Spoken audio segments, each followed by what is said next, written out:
ಎಲ್ಲ ಆತ್ಮೀಯ ಮಾಧ್ಯಮದ ಗೆಳೆಯರೇ, ಇವತ್ತಿನ ದಿನ ಕರ್ನಾಟಕದ ಪರಿಶಿಷ್ಟ ಜಾತಿ ಮತ್ತು ಪರಿಶಿಷ್ಟ ಆಯೋಗದ ಅಧ್ಯಕ್ಷನಾಗಿ ನಮ್ಮ ಎಲ್ಲ ಸದಸ್ಯರ ಜೊತೆಗೂಡಿ ನಮ್ಮ ಸಂಪೂರ್ಣ ಆಯೋಗದ ಆಡಳಿತ ಇಲ್ಲಿಗೆ ಬಂದಿದೆ. ಇದರಲ್ಲಿ ಬಹುಮುಖ್ಯವಾಗಿ ಈಗಾಗಲೇ ಸುಮಾರು 6.5 ತಿಂಗಳಿನಲ್ಲಿ ನಮ್ಮ ಪರಿಶಿಷ್ಟ ಜಾತಿ ಮತ್ತು ಪರಿಶಿಷ್ಟ ಆಯೋಗದ ಅಧ್ಯಕ್ಷನಾದ ನಂತರ 15 ಜಿಲ್ಲೆಗಳನ್ನು ನಾವು ಪ್ರವಾಸ ಮಾಡಿ, ಅದರ ಹೊರತು ಪ್ರತಿ ಗುರುವಾರ ಮತ್ತು ಶುಕ್ರವಾರದ ದಿನ ವಿಶೇಷವಾಗಿ ನಾವು ಕೋರ್ಟ್ಗಳನ್ನು ಕೂಡ ಮಾಡಿ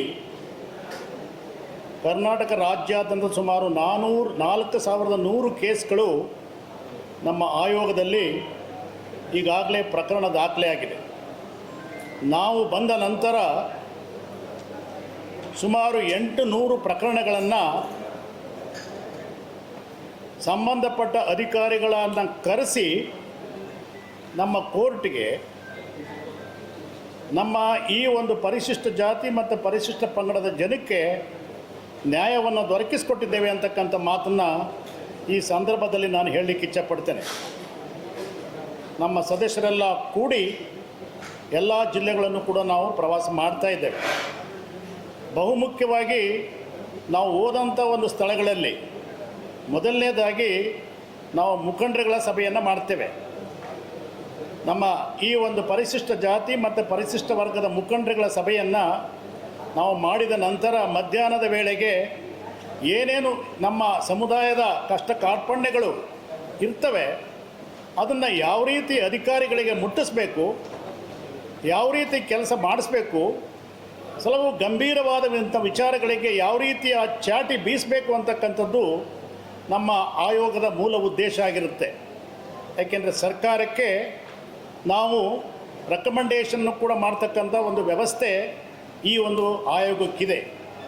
ಅದನ್ನು ಒಳತುಕೊಂಡು ಈ ಒಂದು ಜಿಲ್ಲೆಯಲ್ಲಿ ನಾವು ಅತಿ ಹಿಂದುಳಿದ ಜಿಲ್ಲೆ ಆಗಿರುತ್ತೆ. ಕಷ್ಟ ಕಾರ್ಪಣ್ಯಗಳು ಇಲ್ಲಿ ನೂರಾರು ಮತ್ತು ಸಾವಿರಾರು.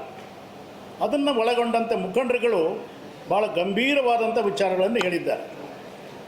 ಶೈಕ್ಷಣಿಕ ವಿಚಾರದಲ್ಲಿ ಪರಿಶಿಷ್ಟ ಜಾತಿ ಮತ್ತು ಪರಿಶಿಷ್ಟ ವರ್ಗಗಳಿಗೆ ಸಿಗಬೇಕಾದಂಥ ಸೌಲಭ್ಯಗಳು, ಅದರಲ್ಲೂ ಕೂಡ pre matric and post matric ವಿಚಾರಗಳಲ್ಲಿ ಹಾಸ್ಟೆಲ್ಗಳಲ್ಲಿ ಆಗಬೇಕಾದಂಥ ಕೆಲಸಗಳು, ಇದ್ರ ಬಗ್ಗೆ ಭಾಳ ಗಂಭೀರವಾಗಿ ಹೇಳಿದ್ದಾರೆ.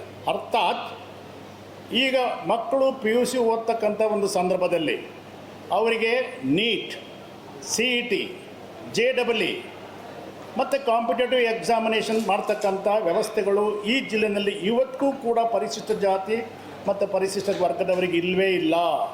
ಇದನ್ನು ನೀವು ಗಂಭೀರವಾಗಿ ಪ್ರಯತ್ನಿಸಿ ಸರ್ಕಾರದ ಗಮನವನ್ನು ತರಬೇಕು ಅಂತಕ್ಕಂಥ ಮಾತುಗಳನ್ನು ಹೇಳಿದ್ದಾರೆ.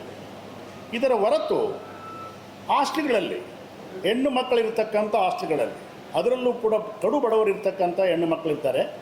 ಅಂಥ ಹಾಸ್ಟೆಲ್ಗಳಲ್ಲಿ ಏನು ವಾರ್ಡನ್ಗಳ ಕೊರತೆ ಇದೆ, ಹೆಣ್ಣು ಮಕ್ಕಳ ಹಾಸ್ಟೆಲಲ್ಲಿರ್ತಕ್ಕಂಥ ವಾರ್ಡನ್ಗಳ ಕೊರತೆ, ಅದನ್ನು ಭಾಳ ಗಂಭೀರವಾಗಿ ತೆಗೆದುಕೊಂಡು ನೀವು ಅದನ್ನು ಪರಿಶೀಲನೆ ಮಾಡಿ ಸರ್ಕಾರಕ್ಕೆ ಒತ್ತಾಯಪೂರ್ವಕವಾಗಿ ರೆಕಮೆಂಡೇಷನ್ ಮಾಡಲೇಬೇಕು.